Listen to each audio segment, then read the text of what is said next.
Welcome back, Rankers. Another big week in SEO. And from this man here, Matt Katz. Hi, Matt. Now, you know him as the Chief of Web Spam at Google. That's what he does. And he's come out today and said what to expect in SEO in the coming months. Google it. It's a video worth watching, 7.5 minutes.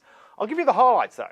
First of all, he said that Penguin 2.0 is coming, just like we predicted. We thought we'd already seen the start of it here in Australia, but there's still been no update from Google at all about what the update here that we saw here was. No one in the US or any other country for that matter that I can find is actually talking about what we saw here. And it was comprehensive. It was big. Maybe that was Google Penguin 2.0 in Australia. Maybe that was just the start of it. We don't know. It's clear, though, that we're going to see some more massive changes. Maybe they won't be as massive in Australia as they are in the rest of the world because we've already had it. But he said a couple of interesting things which should scare a lot of people, I think. One of the things he said is that Penguin 2.0 will be a little more comprehensive and go deeper than the first Penguin. That's scary. That's like a little more comprehensive. Yeah, like heartburn to a heart attack. That's what it's going to be like. Because they would have worked out in the first iteration of Penguin what works and tested it and gone, okay, that really works.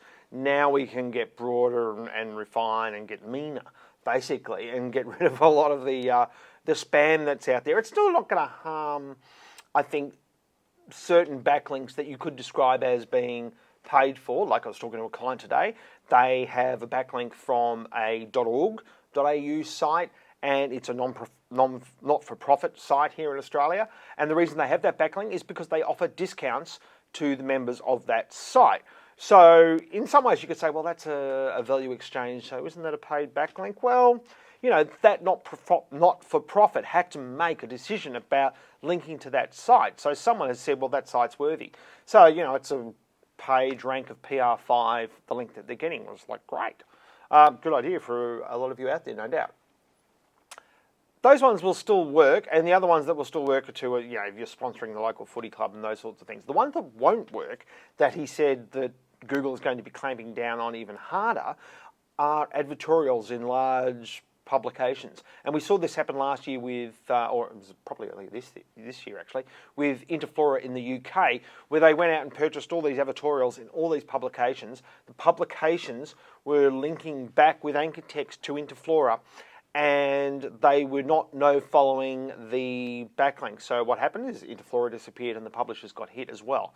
So that was the, I guess, you know, the poster child case for that. They've now said they're going to roll that out. He said it's okay to do advertising on a site. It's okay to do advertorials. But you must clearly label the thing that it is an advertorial, which I find a bit odd, because why is that Google's business? Why not just follow the backlinks? I mean, don't get me wrong, I'm not a fan of paid content, and you can usually pick paid content. But to say that you've got to clearly label it as an advertorial, when really all you should have to do is not pass page rank from your page to whoever's advertising on your site. Anyway, I think they're stepping over the mark a bit there if they say that. And the other thing that they've said is that they're very cryptic the way that they talk about these things, but they're saying that they're looking at ways that for some sites that have, or some publishers, i.e. probably authors, that have authority in a particular given subject. Okay, this is authorship. This is what we're talking about with authorship. So it's important, I would say, if you're a writer or a blogger, get published on as many sites out there as you can, but also make sure that your goal site, your main site, has good authorship set up, and maybe even have a few other authors come in and publish as well. And chances are you're talking about, you're a specialist in one particular field, you're going to rank higher for your content, regardless of where it is. The other thing that he said was interesting was that Panda went too far. He didn't come out and say that. He said that some of those sites that may have got caught with the Panda update, that may have been on the border, we're actually tweaking Panda so that it's not as hard as on those sites. So there were a lot of sites out there that got hit. We had a couple of clients that got hit. Panda was essentially a quality update, looking at, say, the amount of content on a page, where that content appeared on the page, if it was good for the user, those sorts of things, and was it content that was of good quality, and the ratio of content to, say, ads and those sorts of things. So they've basically admitted here that that Panda update went too far. So if you think you were hit unfairly by a Panda update, chances are in the not too distant future, you are going to see some rankings return. Probably will be too late for a lot of sites out there, but oh well, what are you going to do? They're Google. The other thing that he has said here is that they've cleaned up where they have seen clusters of results for a given search term. When they say that, a cluster means a cluster of pages from one site. Now, I'm here to tell you, they haven't, because last week or 10 days ago, we had one client who had two results from their site for a competitive phrase on the front page. After the update that happened last week or the week before, they now have 7 results. They have 1, 2, 3, 4, 5, 6 for this competitive phrase, and they have, of course, a Google AdWords for that phrase. So they've got 7 results on the front page in Melbourne. In the rest of the country, it's about 5.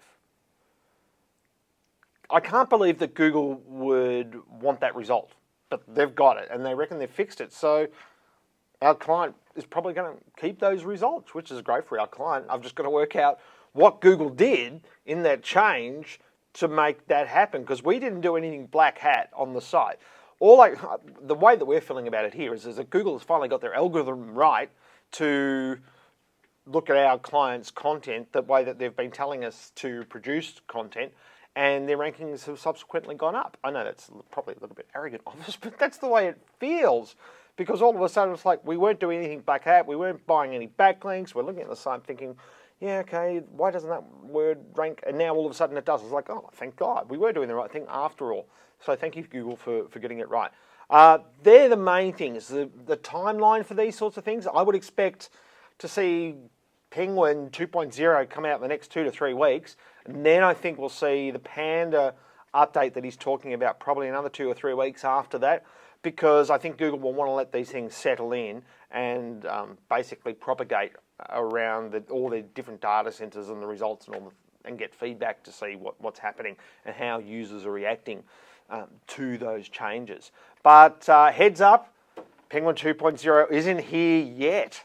So big changes still in store, and we'll see you next week. Thanks very much. Bye.